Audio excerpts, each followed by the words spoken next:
नमस्कार, मैं पायल शुक्ला। आप सभी का स्वागत है न्यूज डंका हिंदी में। 24 नवंबर 2022 को एक इंटरव्यू में केंद्रीय गृह मंत्री अमित शाह ने कहा, बीजेपी यूनिफॉर्म सिविल कोड यानी समान नागरिक संहिता लागू करने के लिए तत्पर है और बीजेपी इसे लाकर रहेगी। इस बयान के ठीक 15 दिन बाद यानी 9 दिसंबर को बीजेपी राज्यसभा सांसद किरोड़ी लाल मीणा ने यूनिफॉर्म सिविल कोड लागू करने को लेकर राज्यसभा में प्राइवेट बिल पेश किया। हालांकि इसके बाद कांग्रेस और टीएमसी सहित कई विपक्षी पार्टियों ने इसका जमकर विरोध किया। वे इसे वापस लेने की मांग करने लगे। इसके बाद उपराष्ट्रपति और राज्यसभा के चेयरमैन जगदीप धनखड़ ने वोटिंग कराई। बिल के समर्थन में 63 वोट मिले, जबकि विरोध में 23 वोट। इस तरह राज्यसभा में यह बिल पेश हो गया। यानी देश में यूनिफॉर्म सिविल कोड बिल लागू करने के लिए पहला सियासी कदम उठा लिया गया है। प्राइवेट मेंबर बिल के जरिए ही सही, बीजेपी ने देश भर में कॉमन लॉ बनाने के लिए एक वाटर टेस्टिंग शुरू कर दी है। आप असमंजस में होंगे, प्राइवेट बिल यानी क्या? दरअसल राज्यसभा या लोकसभा में दो तरह से बिल पेश किया जा सकता है, एक सरकारी बिल यानी पब्लिक बिल और दूसरा प्राइवेट मेंबर बिल। सरकारी बिल सरकार का कोई मंत्री पेश करता है या किसी भी दिन सदन में पेश किया जा सकता है, जबकि प्राइवेट बिल सिर्फ शुक्रवार को सदन में पेश किया जाता है। प्राइवेट मेंबर बिल सदन यानी लोकसभा या राज्यसभा का कोई भी मेंबर जो मंत्री नहीं हो वो पेश कर सकता है। इसे पेश करने में पहले सांसद को प्राइवेट मेंबर बिल का ड्राफ्ट तैयार करना होता है। उन्हें 1 महीने का नोटिस सदन सचिवालय को देना होता है। सदन सचिवालय जांच करता है कि बिल संविधान के प्रावधान के अनुरूप है या नहीं। जांच के बाद इसे लागू राज्यसभा का चेयरमैन या लोकसभा का स्पीकर करता है। यही वजह है भाजपा सांसद किरोड़ी लाल मीणा के इस बिल को प्राइवेट मेंबर बिल कहा गया है। बिल मंजूर हो जाने के बाद सदन में उस पर चर्चा होती है। इसके बाद उस पर वोटिंग होती है। अगर बिल दोनों सदनों में बहुमत से पास हो जाता है तो उसे राष्ट्रपति के पास भेजा जाता है।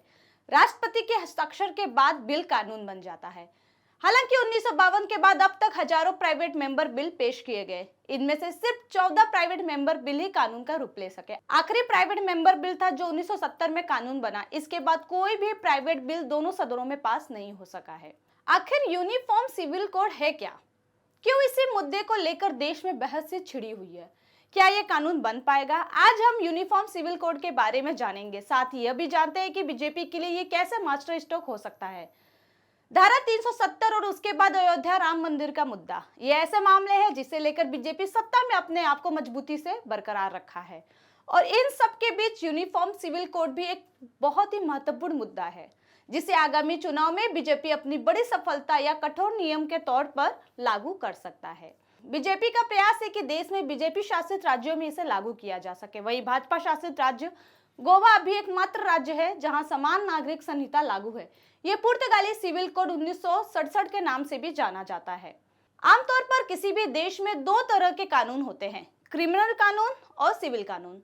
क्रिमिनल कानून में चोरी, लूट, मारपीट, हत्या जैसे आपराधिक मामलों की सुनवाई की जाती है।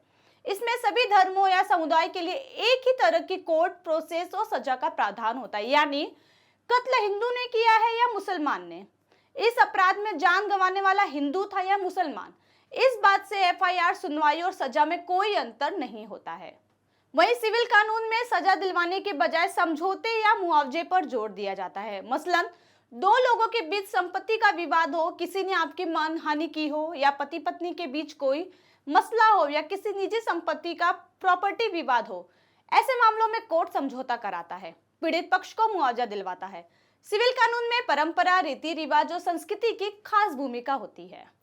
शादी, ब्याह और संपत्ति से जुड़ा मामला सिविल कानून के अंतर्गत ही आता है। भारत में अलग अलग धर्मों के शादी, ब्याह, परिवार और संपत्ति से जुड़े मामलों में रीति रिवाज, संस्कृति और परंपराओं का खास महत्व रखा जाता है।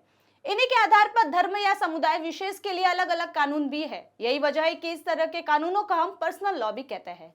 जैसे मुस्लिमों की शादी और संपत्ति का बंटवारा मुस्लिम पर्सनल लॉ के जरिए होता है, वहीं हिंदुओं की शादी हिंदू मैरिज एक्ट के जरिए होती है। इसी तरह ईसाई और सिखों के लिए भी अलग तरह का पर्सनल लॉ है। वहीं यूनिफॉर्म सिविल कोड के जरिए पर्सनल लॉ को खत्म करके सभी के लिए एक जैसे कानून बनाए जाने की मांग जोरों शोरों से की जा रही है। यानी भारत में रहने वाले हर नागरिक के लिए निजी मामलों में भी एक समान कानून, चाहे वो किसी भी धर्म या जाति का क्यों न हो। जैसे पर्सनल लॉ के तहत मुस्लिम पुरुष 4 शादी कर सकते हैं, लेकिन हिंदू मैरिज एक्ट के तहत पहली पत्नी के रहते हुए दूसरी शादी करना अपराध है, उसके लिए आपको जेल भी हो सकती है। बता दें कि सन 1835 में ब्रिटिश सरकार ने एक रिपोर्ट पेश की। इसमें क्राइम, सबूत और कॉन्ट्रैक्ट्स को लेकर देश भर में एक समान कानून बनाने की बात कही गई थी। 1840 में इसे लागू भी कर दिया गया, लेकिन धर्म के आधार पर हिंदुओं और मुसलमान के पर्सनल लॉ को इससे अलग रखा गया। बस यहीं से यूनिफॉर्म सिविल कोड की मांग की जाने लगी, जबकि 1941 में BN राव कमेटी बनी। इसमें हिंदुओं के लिए कॉमन सिविल कोड बनाने की बात कही गई। आजादी के बाद 1948 में पहली बार संविधान सभा के सामने हिंदू कोड बिल पेश किया गया। इसका मकसद हिंदू महिलाओं को बाल विवाह, सती प्रथा, घूंघट प्रथा जैसे गलत रिवाजों से आजादी दिलाना था। इसके बाद क्या 1955 और 56 में नेहरू ने इस कानून को 4 हिस्सों में बांटकर संसद में पास करा दिया।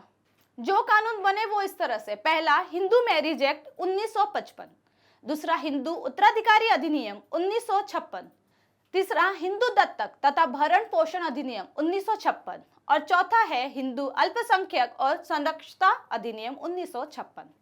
अब हिंदू महिलाओं को तलाक, दूसरे जाति में विवाह, संपत्ति का अधिकार, लड़कियों को गोद लेने का अधिकार मिल गया। पुरुषों की एक से ज्यादा शादी पर रोक लगा दी गई। महिलाओं को तलाक के बाद मेंटेनेंस का अधिकार मिला। यूनिफॉर्म सिविल कोड का सबसे ज्यादा विरोध अल्पसंख्यक, खासकर मुस्लिम समुदाय के लोग करते हैं।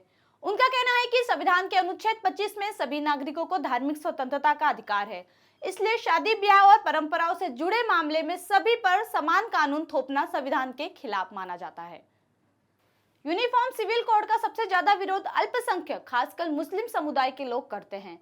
उनका कहना है कि संविधान के अनुच्छेद 25 में सभी नागरिकों को धार्मिक स्वतंत्रता का अधिकार है, इसलिए शादी ब्याह और परंपराओं से जुड़े मामले में सभी पर समान कानून थोपना संविधान के खिलाफ होगा। वहीं संविधान के अनुच्छेद 44 के भाग 4 में यूनिफॉर्म सिविल कोड की चर्चा है। राज्य के नीति निर्देशक तत्व से संबंधित इस अनुच्छेद में कहा गया है कि राज्य देश भर में नागरिकों के लिए एक यूनिफॉर्म सिविल कोड लागू कराने का प्रयास करेगा।